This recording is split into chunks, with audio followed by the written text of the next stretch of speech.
Oke, sekarang Newton second law. Nah, Newton second law itu biasanya kita sebut dengan the law of force.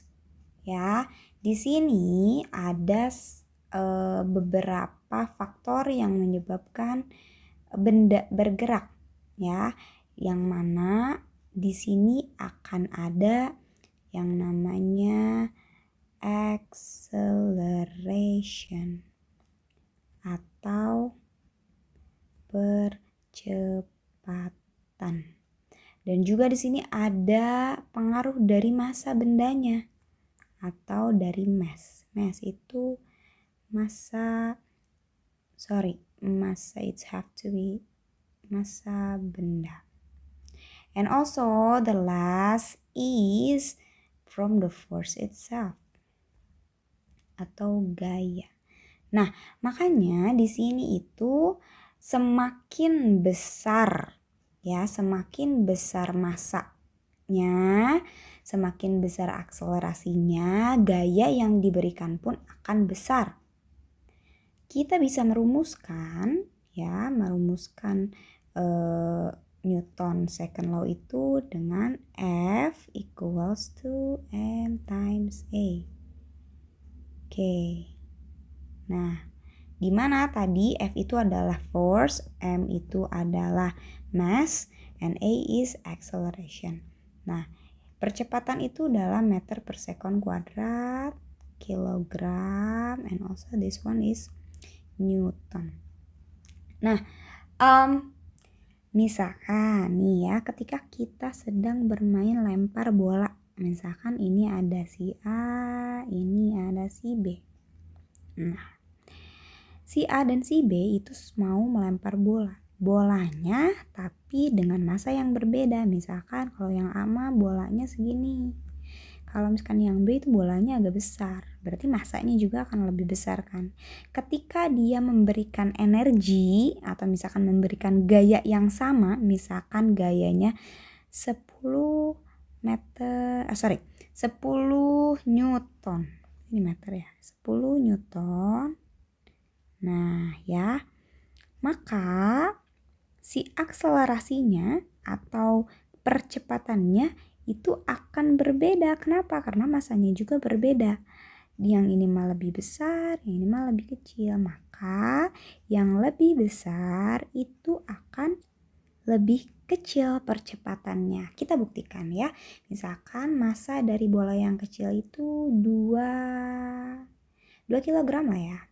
Yang ini kita 5 kg. Oke. Di sini kita akan mencari percepatannya ya. Nah, rumusnya kan kita udah tahu nih. Ya, kita pindahin di sini ya. Rumusnya adalah F equals to M over times A. Nah, this one. Oke, kita udah tahu nih yang pertama, yang si A itu M-nya 2 kg. Yang mana force-nya itu 10 Newton. Kita berarti akan cari A-nya berapa. Nah, A-nya berarti F equals to M times A. Berarti A equals to, kalau kalian bingung, nah kita punya rumus segitiga nih. Nah, set. Nah, kita taruhlah M di sini, E. Nah, ini maksudnya times ya. Oke, berarti F-nya di mana? F-nya di sini. Ketika kita ingin mencari A, berarti kita harus menutup si A ini. Berarti sisanya tinggal F dan M kan? Maka kita punya rumus F divided by M. Nah, yang mana F-nya itu 10 ya. Terus juga M-nya ada 2 equals to 5 meter per second square. Kita lihat yang B, M-nya sama dengan 5 kg. Terus F-nya itu 10 Newton. Kita akan mencari percepatan atau acceleration-nya. Rumusnya sama kayak yang tadi. A equals to F over M equals to 10 over 5, right? Equals to 2 meter per second square. Terbukti bahwa semakin besar masanya, semakin besar masanya itu akan semakin kecil percepatannya. Seperti itu ya, paham? Masih di Newton second law, tadi Miss kita bilang bahwa ada beberapa faktor ya yang menyebabkan gerakan dari benda. Di Newton second law itu ada F ya, ada force, ada acceleration, dan juga ada mass.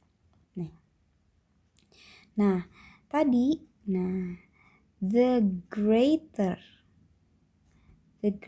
the mass, berarti the lesser the acceleration. Ya, semakin besar masanya berarti semakin kecil akselerasinya. Kalau misalkan semakin besar accelerationnya berarti semakin kecil massnya. Nah, kalau misalkan semakin besar mass dan accelerationnya berarti F-nya juga akan besar. Tapi kebalikannya, the lesser the mass and the acceleration, the lesser the force, gitu.